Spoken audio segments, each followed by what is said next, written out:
Hi everyone. तो आज फिर दोबारा हम एक नई स्टोरी के साथ थोड़ा सा अपने आप को बूस्ट अप करेंगे। तो एक बार क्या होता है कि एक राजा होता है और राजा ना उसके पास बहुत सारे एडवाइजर्स होते हैं, क्योंकि वो किंग होता है तो वो किसी को भी बुला सकता है कुछ भी कहने के लिए। तो जब वो अपने एडवाइजर्स को बुलाता है और उनको कहता है कि मेरे को ना कुछ ऐसा बना के दो तुम, जिसमें सारी फ्यूचर जनरेशन्स के लिए कुछ विजडम हो, मतलब वो कुछ ऐसा चाहता था कि जिसमें कुछ सीख मिले, सब लोगों के पास कोई एडवाइस रह जाए कई जनरेशन्स के लिए। फिर वो सारे एडवाइजर्स लग गए, क्योंकि आप राजा की बात टाल नहीं सकते हो। तो फिर वो ना लिखते रहे, उन्होंने इतनी सारी बुक्स बना दी, इकट्ठी कंपाइल कर 2-3 वॉल्यूम्स बना के उसको राजा के पास ले आए। और फिर वो एडवाइजर्स बोले कि ये लो, हमने ये 2-3 बुक्स तैयार कर दी हैं और इसके अंदर इतनी सारी इन्फॉर्मेशन है, इतनी सारी एडवाइस हैं जो सारे फ्यूचर जनरेशन के लिए काम आएगी। तो ये आप आगे अपनी जनरेशन्स को दे सकते हो और इससे आपकी बहुत वैल्यू बढ़ेगी और आपका बहुत नाम होगा। तो राजा ना बहुत डिसअपॉइंट हुआ उस 2-3 वॉल्यूम्स को देख के। इतनी सारी बुक्स, जैसे हम नहीं हो जाते एज स्टूडेंट्स की यार इतना सारा बुक, इतना सारा सिलेबस, तो ये सारा तो नहीं पढ़ पाएंगे। तो ऐसे वो राजा भी ऐसे ही हो गया कि इतना सारा नहीं, तुम ना इसको शॉर्ट कंपाइलेशन में लेके आओ, मतलब इसको शॉर्ट करके आओ। तो फिर वो जो एडवाइज़र था वो डर गया और वो कुछ राजा को तो कह नहीं सकता था। तो फिर उसने कहा कि ठीक है, मैं इसको ना थोड़ा शॉर्ट वॉल्यूम में करके लेके आऊँगा।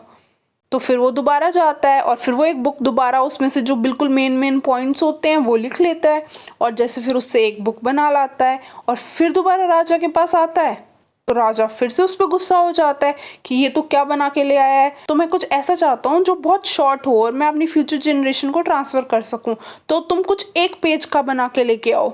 फिर वो दोबारा से चला जाता है और फिर वो सिर्फ उस पूरी बुक में से सिर्फ एक पेज का बना के ले आता है। अब जब वो एक पेज का लेके आता है फिर भी तो राजा फिर से सेटिस्फाइड नहीं होता। फिर से वो कहता है कि एक पेज भी बहुत लॉन्ग है, तो भी एक सेंटेंस में ही बता दे जो बताना है।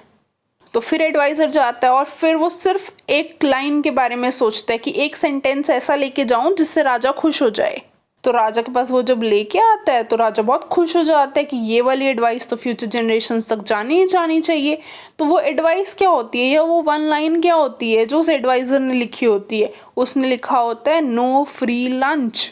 नो फ्री लंच का बेसिक मतलब ये हुआ कि you don't get anything for nothing. मतलब हम ऐसे कहते हैं ना कि खाना खाने के लिए भी पहले खाने को बनाना पड़ता है, तो ऐसे ही अगर तुमको कुछ चाहिए तो तुम्हें कुछ इनपुट देना पड़ेगा। अगर तुम मेहनत ही नहीं करोगे, तुम इनपुट ही नहीं डालोगे, कोई काम ही नहीं करोगे, तो फिर उसमें से रिजल्ट कैसे एक्सपेक्ट कर रहे हो?